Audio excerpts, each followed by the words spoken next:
Out of the gates and ready to go. Hot Mike with Hutton and Withrow is underway. The weekend is here. We're glad you're with us at OutKick.com/watch. No Chad Withrow today.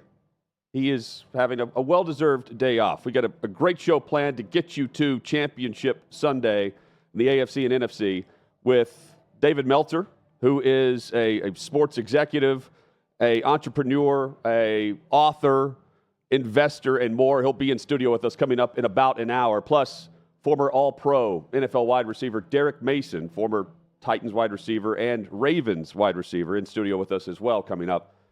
But we welcome in Kelly Stewart. Kelly in Vegas, nice enough to join us for the full hour to make sure we're properly prepared for the upcoming matchups. Kelly, good to see you. Hope your Friday's doing great.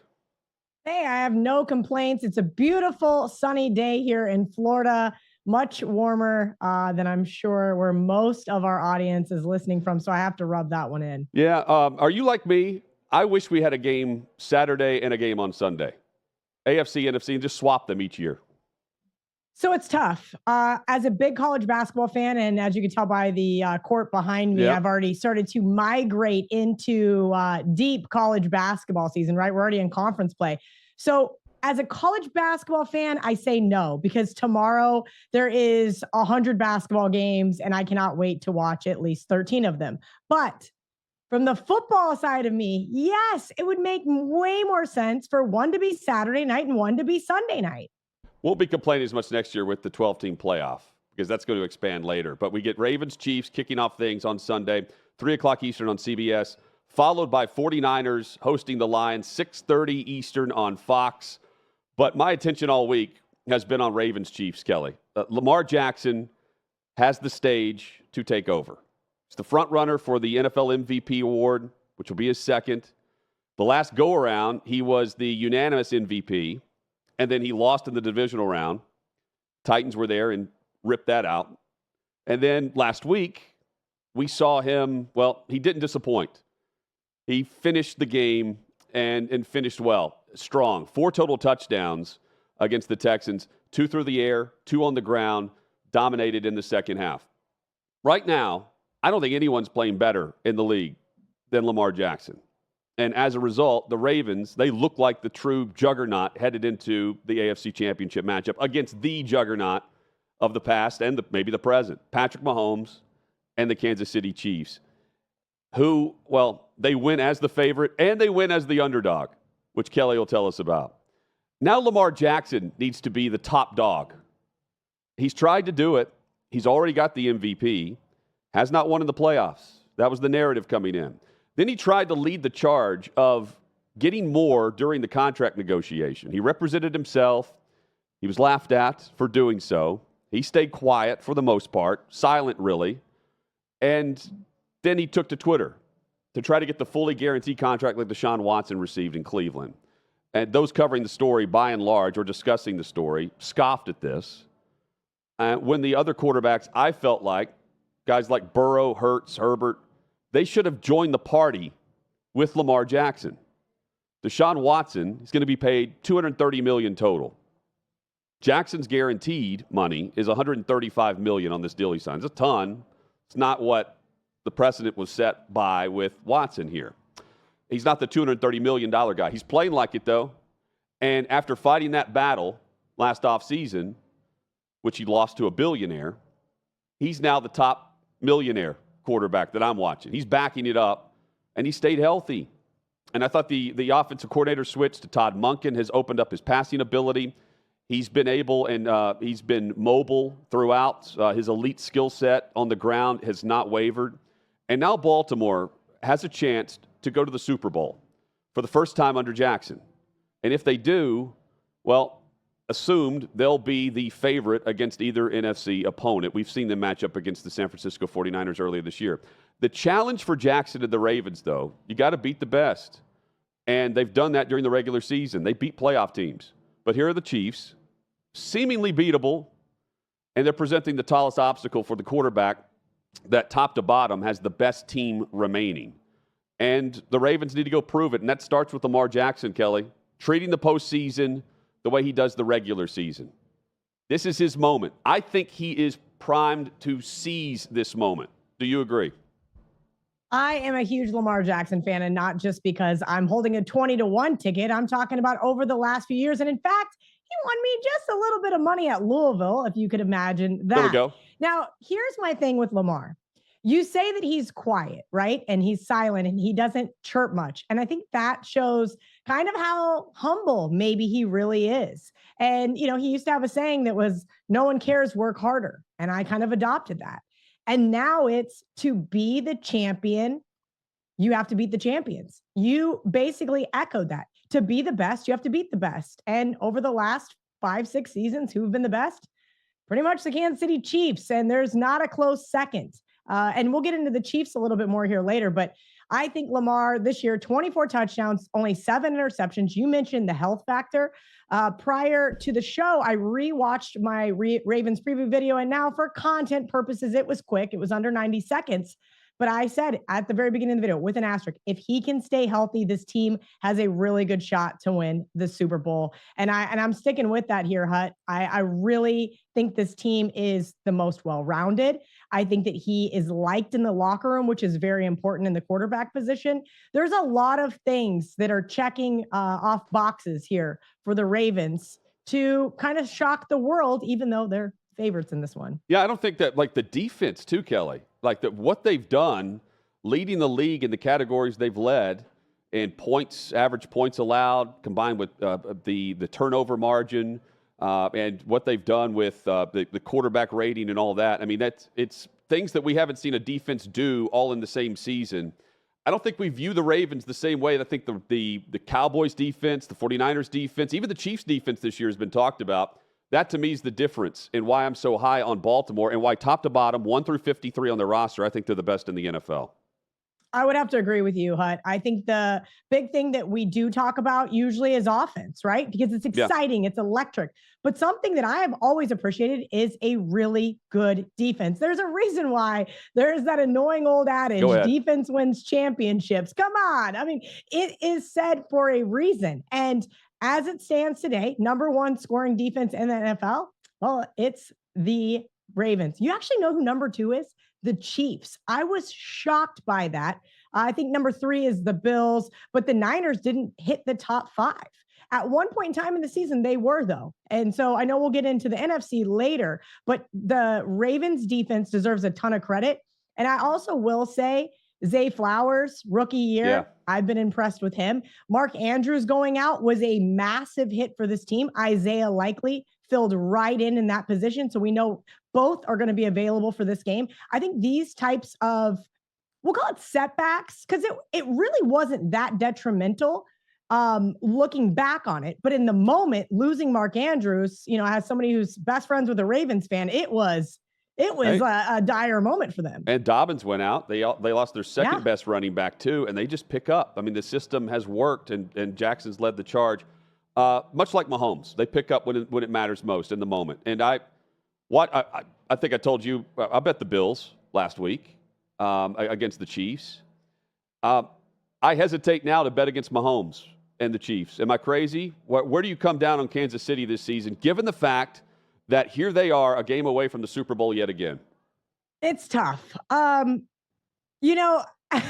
somebody who also bet the Bills, but I had the Chiefs in a teaser on Sunday night, and I had to watch the game with my dad, who was subsequently cheering for the Chiefs. Hearing, well, this is why you don't bet against the Chiefs, is a really frustrating thing when you're holding a ticket hoping for a middle. That being said, no, I'm not afraid to bet against the Kansas City Chiefs. For the last couple of years, we know that their line has been inflated.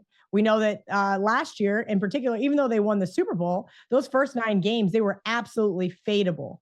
And that's because they have become such the public darling, rightfully so. When you have basically the second coming of Tom Brady, which I think that's what Patrick Mahomes is going to be at some point. We know he's going to have more Super Bowl rings, more AFC championship games, but I don't think it's this year. I think what we've learned from the Chiefs is that sometimes when you pay big name quarterbacks, you can't always plug and play those skill positions. Travis Kelce had 2 touchdowns last week. He hadn't scored a touchdown in 7 games. There was 3 or 4 receivers that caught passes that have had fumbleitis or drop passes so many times this year. I mean, when Kadarius Toney was announced out, Chiefs fans took a sigh of relief. Like, they're wide receiver too. Come on. So I do think that there's something interesting there, but I do really believe this Chiefs team is not complete. I do not think that they are Super Bowl caliber. And hey, I could be dead wrong come on Sunday, but we all know where my allegiances lie in this one. Their draft picks on defense have really come through. You know, they Chris Jones in the middle. This is his final season there, probably, with the way they restructured things in the preseason. But I mean, he's making big plays in the middle of that defensive line, and they just seem to find the play. And really, what they want and what they've done this season is they want the ball in Mahomes' hands. Everyone would in the last few minutes of the game, and they close it out by and large. Kelsey, you're right, to end the season wasn't great. But, I mean, in the clutch, those two come up with whatever play they need. And are they missing that next guy? Yes. But that next guy, by and large, throughout the season has been someone to step up in the clutch, but not consistently, right? Rashee Rice comes to mind. Or Pacheco, who's turned into a star as a late-round pick in KC. They haven't had the best top-tier draft picks pan out in total, but they have hit on some guys in the mid to late rounds that allow them to just continue to churn, even though they have no business doing what they're doing, considering what they've lost. I mean, they trade away Tyreek Hill, they win a Super Bowl, and then they have to get rid of receivers this past offseason. You're right, because of the salary cap problems, and they still are able to go up and down the field when they need to. But still, that 21 or 23 points per game average in the regular season, that's not KC. And that's why I hesitate to back them. But in the postseason, what are they averaging? 26 or 27 points per game. I don't know if they can do that, though, against Baltimore. Here's my problem. We spoke about how great this scoring defense is, but they're giving up over 100 rushing yards on the ground. Yeah. That is, just average in the NFL. I don't think that they're going to be able to stop Lamar Jackson. I mean, we'll get into some prop bets later on. I can't wait to hear Lamar, these. He is such a unique quarterback. And I think in the aspect of Patrick Mahomes, and we can now start to put him in the same sentence as Tom Brady, I think the reason why we don't talk about Lamar like that is because he is so mobile and he is so dynamic. He is a different type of player. Now, you're absolutely right. Patrick Mahomes, let's say they're down a field goal with 2 minutes left. I am going to be losing my mind. I would have had the Bills made that field goal. There was too much time left for Patrick Mahomes. Yeah, I agree. And I'm not saying that the defense wouldn't have stepped up, but we had not seen the Bills defense step up throughout the entirety of the game, basically outside of the fourth quarter. And so that would have been a concern. And that is always a concern here. If let's say the Ravens are up 10 and you want to lay 3.5 with them, and there's a garbage time touchdown with Mahomes because there's 45 seconds. Those things are always in play with Kansas City. So I do think that your unease is probably warranted because we've seen it too many times to not feel that way. I'm too hesitant here. Mahomes, by the way, you're right with the Brady comparison. If they go on to win in Vegas in 58 and end up going back-to-back, I mean, he even admitted Thursday that this season has been the most challenging of his career. I mean, he's got the stats would show that. He had 1,000 fewer passing yards, 12 fewer touchdown passes this season compared to last. More interceptions. Yeah. I mean, he lost, but the Chiefs, not he. The Chiefs lost 6 games, and they had that 8-week stretch midway through the season where they lost 5 of them. And then he had those sideline blow-ups, visible, and not just with teammates, but also with officials. So, I mean, his comment was and opposing teams. Lest we forget his attitude towards Josh Allen sure shifted on Sunday. And those are not things that we traditionally see from Patrick Mahomes, right? But you know what? That is very Tom Brady-like. I'm not saying that Tom didn't have good sportsmanship, but my favorite thing getting to go to the Bucs games when after they won the Super Bowl, and then of course they lost some key players in order to keep Tom another year, was that just primetime Tom Brady past his 8 p.m. bedtime, throwing the Microsoft Surface, like me holding an opposing team ticket in the stadium. Like, I thrived in those moments because I wasn't cheering for Tom's downfall. I was just simply proving that maybe he was being a little overvalued, not only for his age, More but human. for the team around him, right? And yes, that's a great attribute to describe Patrick Mahomes. This is the first year we've seen him become more human, right? We've seen crazy throws over the years. I mean, even when he was at Texas Tech as a K-State fan, watching him make some, and you're like, what is this kid doing? And it would work out in his favor in some crazy, former fashion, but that's not what happened this year. And that's it's a travesty, but sometimes that's that perseverance. You're right. If they go on to win the Super Bowl this year, it's going to be crazy. It'll be a crazy comparison for Mahomes there, because he'll have his third Super Bowl in his fourth appearance. Hypothetically here, and he's already admitted, like, this season has taught me, like, I'm not the stat quarterback as much as I've had to be the quarterback that has to win in different ways. He's trying to be the best quarterback for that particular game and that particular team on that day. That's I mean, in a way, he's always done that, but it's always been about kind of the same narrative. The big arm, sidearm throws, great catches by the receivers, bombs downfield. It's just a different version, and I think that's what catches us up, especially me, off guard, because the defense is normally coming together for them right now, and instead the defense has been the glue for them as the offense is starting to churn, and Kelsey's back in the mix. Do you trust Kelsey going into this game or no? I think he's retiring. So I'll be on his. We can talk about it in the bet section. You think he's retiring? Okay. I think he's retiring, and I think he is really enjoying his life right now. And kudos to him for that, right? He's doing the podcast with his brother. He always kind of seemed, I got to think of a correct word, but a salesman? Douchebag comes to mind. Am I allowed to say that? Sure. He always seemed like one of those bro-y guys that I probably would have been friends with in college. So I think there are two versions of that. You're either a meathead or you're a bro. So, like, Gronk is a meathead. Yes. Kelsey's a bro. Correct. I don't think you like both versions. I think people would normally gravitate to one or the other. Yes, I'm a big Gronk fan. Mike Vrabel is a bro. Mike Vrabel's a bro. Really? Yes, he's a bro, not a meathead. No. Absolutely. 100% he is. Bro, not meathead. Dan Campbell, meathead. Yeah, love me some Dan Campbell. We can find other examples here, but I think those would be the two that come to mind for the tight end comparison. George Kittle, bro, not meathead. Yeah. No, but see, the thing is that George, I think, is more humble. And I think that's what I've started to realize is I like the athletes that don't need to tell everybody how great they are. And they also don't cry about on the sidelines. Self-deprecating, you're saying.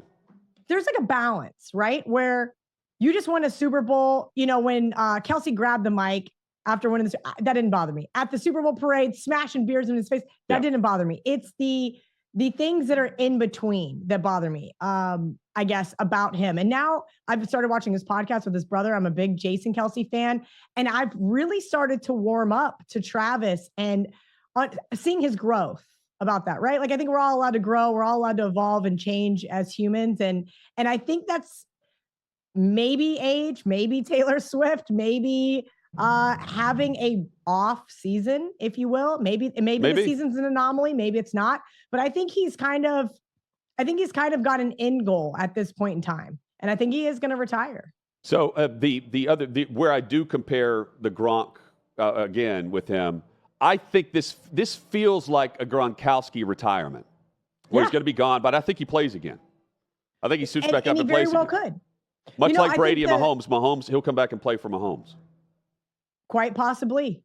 But Patrick's not leaving Kansas City. There's no way. They're not going to let that happen. No, but I'm saying if Brady were still in New England whenever Gronk came out of retirement, for instance, I think that he would have done that only with Tom Brady. Yes. So to go play for the Buccaneers made sense because it was Tom. Yeah. And it was a warm climate. And go it get was a like, ring. Hey, why not? Yeah. Go get another ring. Super Bowl ring. And get a bonus. Get that 6-yard completion or whatever it was. Get some more cash there. Speaking of cash, Keyshawn Bouttie, man, he gambled a lot of cash. So he's facing sports betting charges where, as a minor, allegedly, even betting on LSU games as a member of the team. He has, 89,000 bets is this current report. 89,000 bets, over $600,000. 2 fake accounts, both using his real name. Insane. Yeah, yes. Placed bets on LSU and himself. He was booked in Baton Rouge on a felony count of computer fraud and a misdemeanor count of gaming prohibited by persons under 21. Some of this occurred in 2022. This is right before, of course, he was drafted. He went to the Patriots. This is so I see this and I think, man, so fake account, but using your real name. I just think idiot. But then I also think this is going on everywhere. I think this is just across the board happening a lot. And maybe I shouldn't automatically go there, but I want to just think idiot while I'm thinking, well, at 19 or at 18, so if I was able to do this, I probably would have. I'm just being honest. Like if they had this available, Kelly, when I was in college, I would be betting on my favorite team, which was the college I attended. I wouldn't want my favorite players betting on themselves, but I think it's going on. I do. Of course it's going on, Hutton.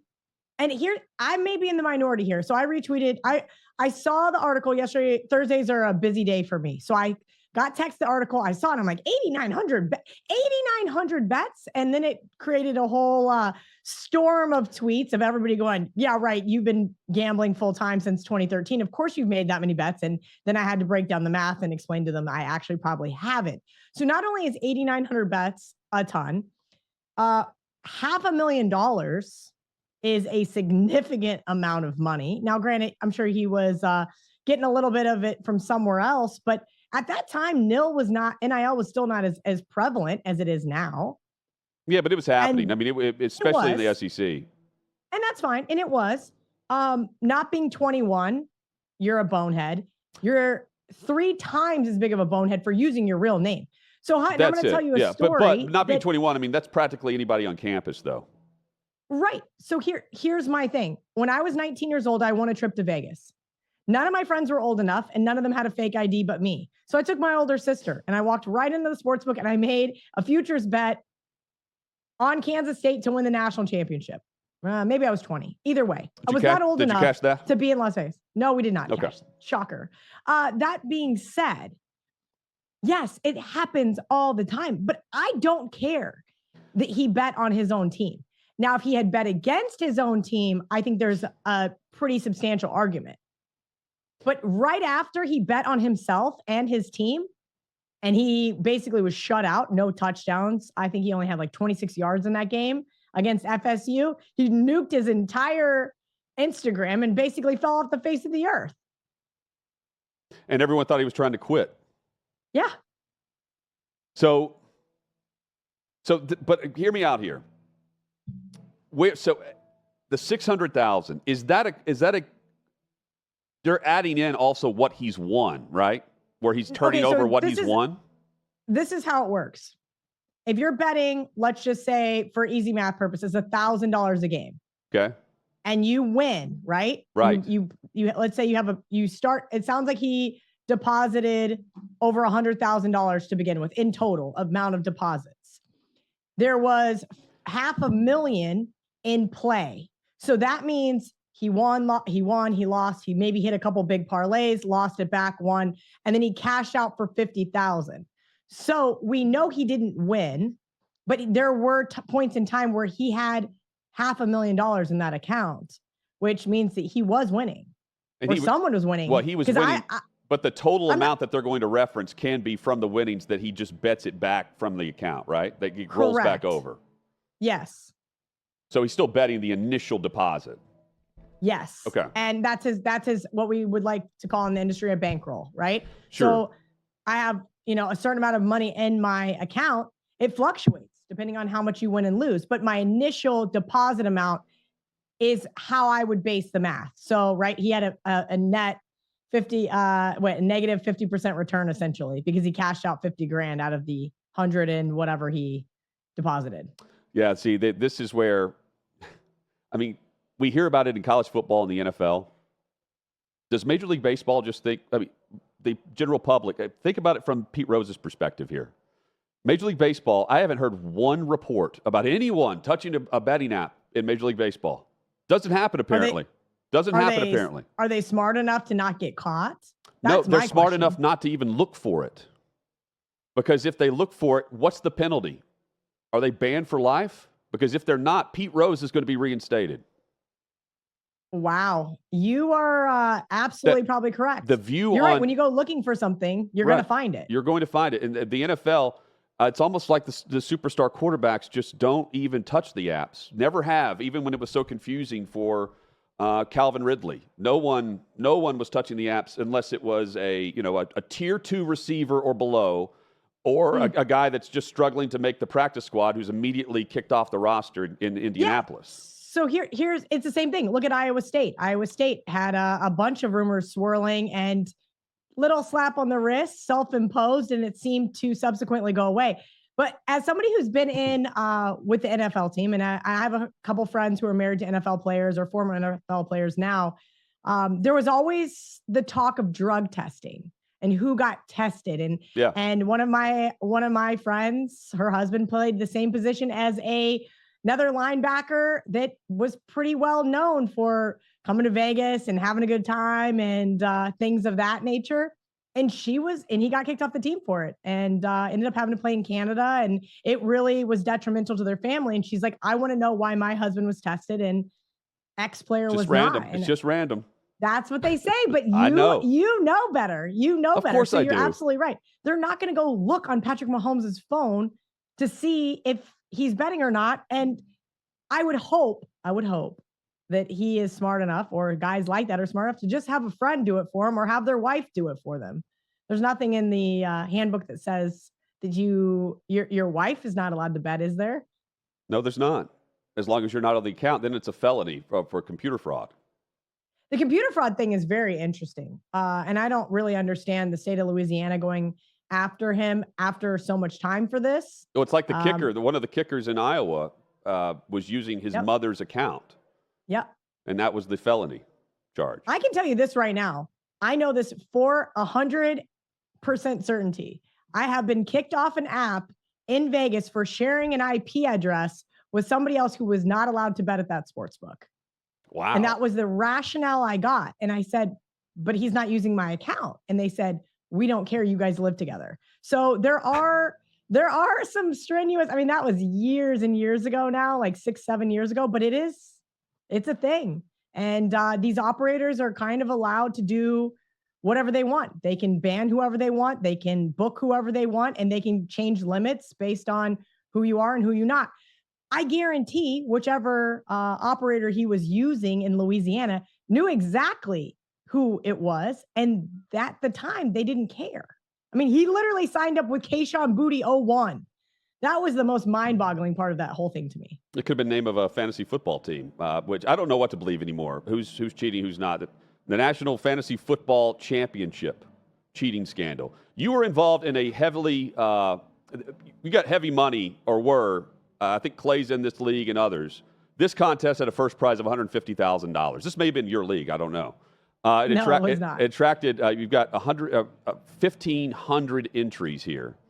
And this is through ESPN. The football championship here disclosed that an employee using an internal control to make changes to someone's roster after games had kicked off, and including swapping a player who had already scored a touchdown, which is apparently Aaron Jones. Aaron Jones, when he came back from injury for the Packers, led the league in rushing from the time he came back to when they were eliminated. Both people here involved, they potentially broke one or more state laws here, federal laws too. And, well, 150 grand's at stake.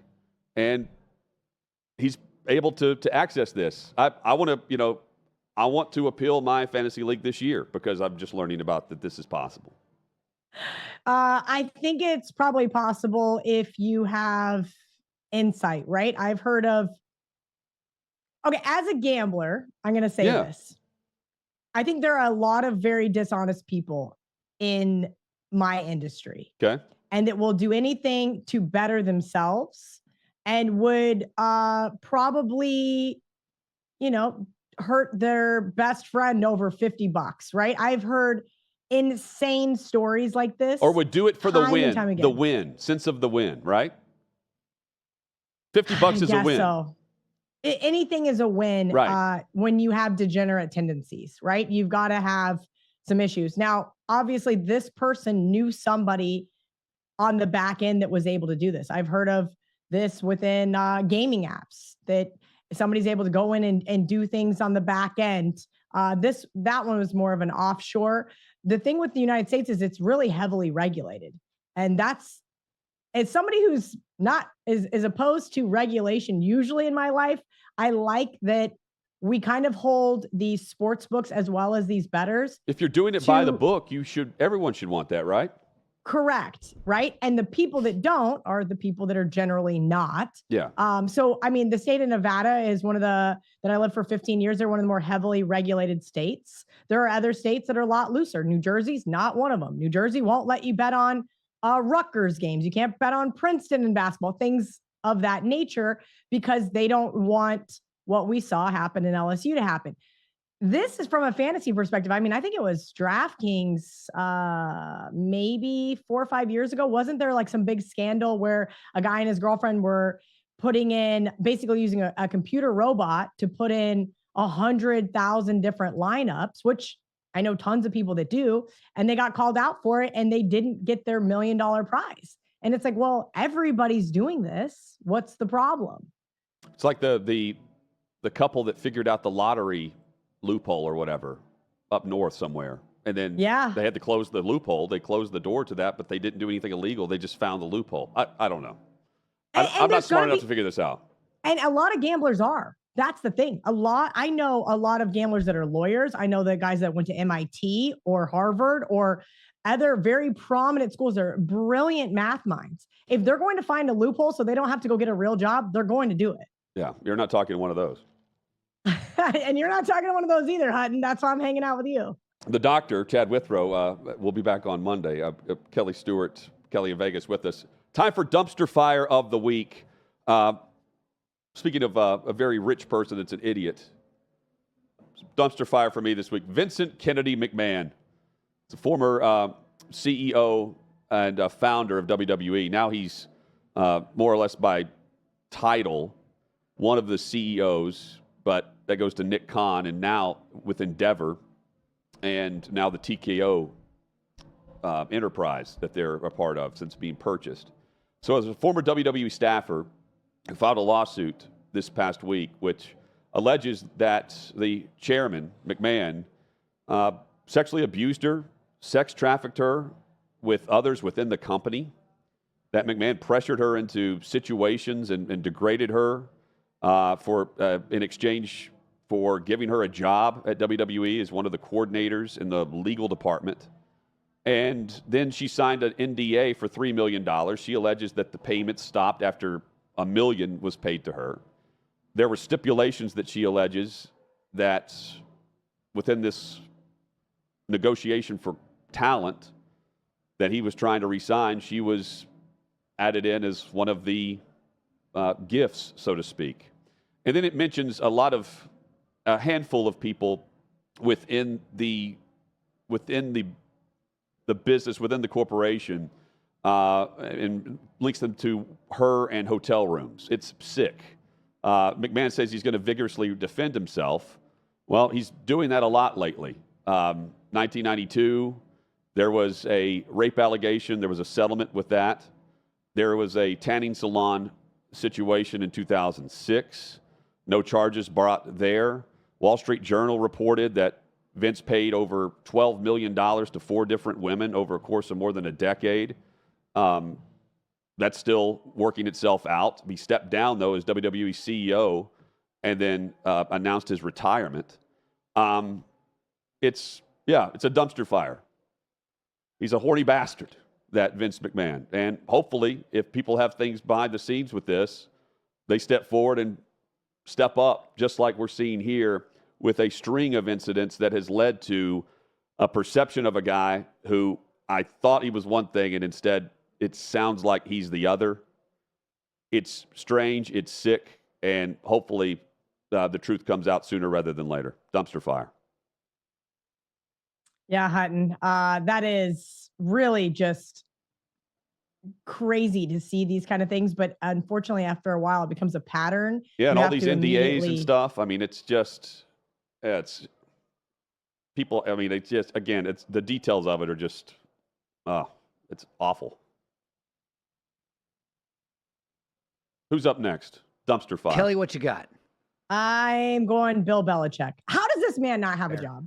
I am just, it is Friday, January 26th, and almost every single coaching vacancy outside of the Washington Commanders and the Seattle Seahawks is filled.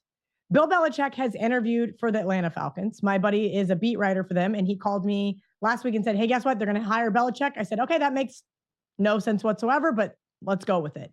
And then they announced they hired former defensive coordinator from K-State, Raheem Morris. Yeah, he's had a few jobs since then, but that's where I remember him from. Regardless, I cannot understand this.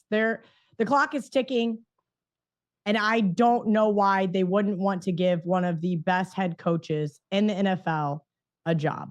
Bill Belichick's 71. Maybe he's going to retire. Maybe he's going to take a year off, and they're going to find a landing spot for him in 2025. Maybe he doesn't want the Commanders or Seahawks job. I don't know, but I do find this to be an absolute and utter dumpster fire that one of the greatest coaches of all time does not have a job this late in to the playoffs. This is a great way to tie in dumpster fire because the thing that surprises me the most are that it seems like the organizations feel like if they bring him in, they will be a dumpster fire whenever he leaves based on the structure. A lot of them have general managers in place or a president in place for the power struggle. And I think that's what happened in Atlanta, Kelly. I'm with you, though. It is strange that both he and Mike Vrabel currently are sitting without a job. I set the line at Mike Vrabel 5 days. When the Titans fired him, I'm like, this guy's going to have a job like that. Yeah. I also thought the same for Belichick, which we had heard in October that he was getting a contract extension. And I thought, well, that's strange. Everything I'm hearing out of New England is that this is his last year there, that he and Kraft have decided that they're going to part ways. So, and then they, sprung a nice little upset. I was surprised by that over the Buffalo Bills. And I thought, okay, maybe everything I'm hearing is wrong and he's going to keep his job. It's very odd. It is. Guys, I'm going to stay in the coaching search ranks for my dumpster fire, and you got to go all the way up to Ann Arbor. And I'm looking at Michigan. I know they're just coming off the national championship, but I think they're being incredibly short-sighted with how they are going about the transition from Jim Harbaugh to whoever's going to be the next coach. All indications are Sherrone Moore is going to be appointed as the next head coach. Now, in Michigan, you have to wait 7 days after an opening occurs before you can officially announce that hire. But if I'm Michigan, I look at it like this. Sherrone Moore has zero experience as a head coach. He was able to be an interim for essentially 3 games, and now we're turning over the keys to a Ferrari to essentially a 14-year-old with no experience. That typically doesn't go well. And if you're Michigan, I know you're bringing in 4 more teams to the Big Ten. The schedule's going to change up a little bit. But if you're looking at your overall roster, I understand the hesitation for not wanting to have what happened to Alabama happen to you. But they're 14th overall in team composite ratings or rankings. And I just don't see a situation where if you're Michigan, you think, all right, well, I can take the hit now, but long-term, this is the good plan for me. I would simply look back and say, and maybe they are doing this behind the scenes and we're just not seeing this, but go after Brian Kelly, go after Lance Leipold, some people that we know are proven winners and can come to a program. You're Michigan. You just won the national championship. You think you could go out and get a proven head coach, but it doesn't even look like they're trying to kick the tires on that. And for me, that's why they're my dumpster fire of the week. Davey, we're not going to let Lance Leipold try to sway the University of Kansas out of more money applying for a job that he was not asked to even apply for. This has happened 3 times now, so let's not put his name in the conversation. All jokes aside, I agree with you. I threw the biggest fit when K-State was looking for a new offensive coordinator, and I said, please do not hire from within. You've got to get some new blood sometimes. You've got to get somebody with some experience sometimes. And just promoting the next man up does not always work. Sometimes you can retain players, which is huge, as we know in the NIL. But you're right. if Moore wants to prove that he could be the head coach of Michigan, go to a smaller school for 2-3 years, win your game of 5 conference. And then guess what? We're going to talk about you coming back and possibly having a shot to be the head coach of Michigan. You do not get gifted these jobs. Yeah. Marcus Freeman comes to mind. He got gifted the job at Notre Dame, and you can ask Notre Dame fans. I don't know. Well, on that same note, Kelly, I mean, the best case scenario is Ryan Day, and Ohio State fans aren't exactly thrilled with that either. They're having to spend millions and millions and millions of dollars just to go up against a Jim Harbaugh-less Michigan team in hopes they can beat them. They are spending a lot of money. Ohio State looks like they're going to win a national championship next year, which is never good for them. Whatever what else is the front runners, losing to Sharon Moore, coached on this past matchup against Michigan. That's not good. Very good point. Also, Sharon Moore's going to get this gig because this program is like the best private club you could ever be a member of. You keep your mouth shut. No one speaks speaks bad of Jim Harbaugh in any of this. Not even Connor Stallions. Connor Stallions did it. He's not here anymore. Not former coach, not former player, not current player. No one validates any allegation. Not a peep. And this guy won't either. And I mean, like the mob. He's a Michigan man. He's a Michigan man. Whatever that means. It means he's getting the job.